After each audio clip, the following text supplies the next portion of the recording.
Operation सिंदूरच्या माध्यमातून धडा शिकवून सुद्धा पाकिस्तानच्या कुरापती सुरूच आहेत।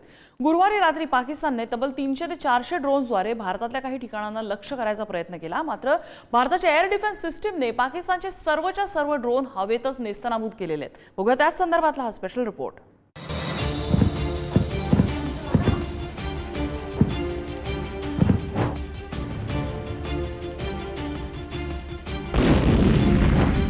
दिवाळीच्या फटाक्यांमधील रॉकेट जसे हवेत फुटत होते तसेच पाकचे ड्रोन हवेतच फुटत होते। पाकड्यांचा प्रत्येक हल्ला भारतीय सैन्य दलानं असा हवेतच हाणून पाडलाय। गुरुवारी रात्री पाकिस्ताननं आगळी करत भारतात 300 ते 400 ड्रोन हल्ले करण्याचा प्रयत्न केला। जम्मू काश्मीर, राजस्थान आणि पंजाब या 3 राज्यातील भारतीय लष्कराच्या काही ठिकाणांना लक्ष्य करण्याचा पाकचा इरादा होता। मात्र भारताच्या एअर डिफेन्स सिस्टीमनं पाकचे ड्रोन हल्ले निष्प्रभ ठरवले। पाकिस्तानच्या सर्वच्या सर्व ड्रोनचा हवेतच लक्ष्यभेद केला। पाकचे ड्रोन हल्ले इथे हाणून पाडले।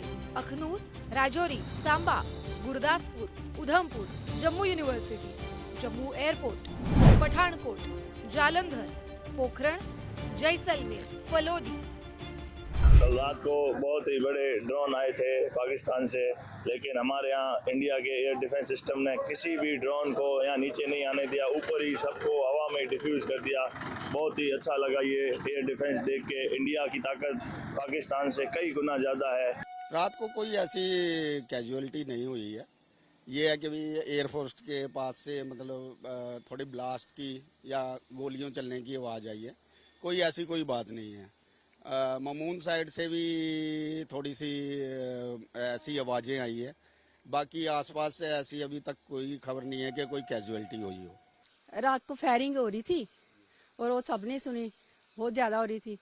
पूरी रात होती रही है, पर हमें डर नहीं लगा, कोई भी नहीं डरे, क्योंकि यहाँ पे सेफ्टी सबसे ज़्यादा है। बम की आ रही थी।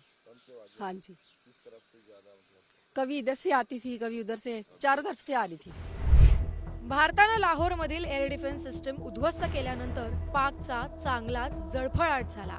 त्यानंतर पाकिस्ताननं भारतातील 10 शहरांना लक्ष्य करून मिसाईल डागण्याचा प्रयत्न केला। मात्र भारतानं हे मिसाईल हवेतच उद्ध्वस्त करून पाकिस्तानचा मनसुबा पूर्ण होऊ दिला नाही। याशिवाय भारताच्या एअर डिफेन्स सिस्टीमने पाकिस्तानची 3 विमानं हवेतच नेस्तनाबूत केली।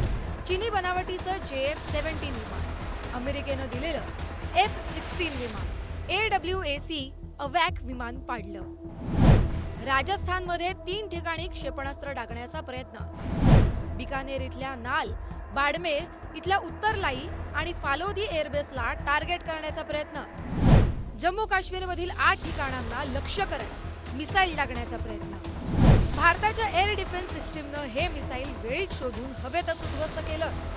2001 नंतर ज्यावेळेस अमेरिकेनं दहशतवादाविरुद्ध लढाई सुरू केली आणि अफगाणिस्तानमध्ये या इस्लामिक दहशतवादाचा मुकाबला करण्यासाठी पाकिस्तानची मदत घ्यायचं ठरवलं, त्याच अनुषंगानं पाकिस्तानला मोठ्या प्रमाणावर ही F-16 लढाऊ विमानं दिली होती। पाकिस्ताननं जे आहे या विमानाचा वापर वेळोवेळी भारताविरुद्ध सुद्धा केलेला आहे आणि कालच्याच या प्रकारच्या संघर्षामध्ये F-16 विमान भारताच्या हद्दीमध्ये घुसवून त्यांनी भारतावर कुरघोडी करण्याचा प्रयत्न केला।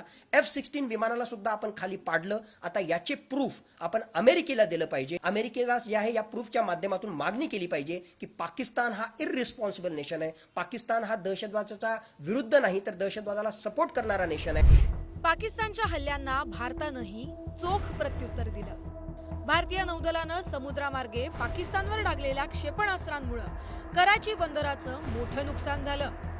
भारतीय विमानवाहू जहाज INS विक्रांतच्या या कामगिरीमुळे कराची पाकिस्तानची झोप उडाली।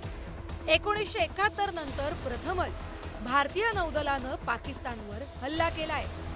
हा गेम अजून थोडे काही दिवस चालेल तर आपल्याला अतिशय म्हणजे सज्ज राहावं लागेल आणि खास तर जी एअरक्राफ्ट आपली बॉर्डरला आहे त्यांच्याकडे आपल्याला पूर्ण लक्ष ठेवावं लागेल आणि सदैव सतर्क राहणं हाच आपल्यासमोर एक उद्देश आहे।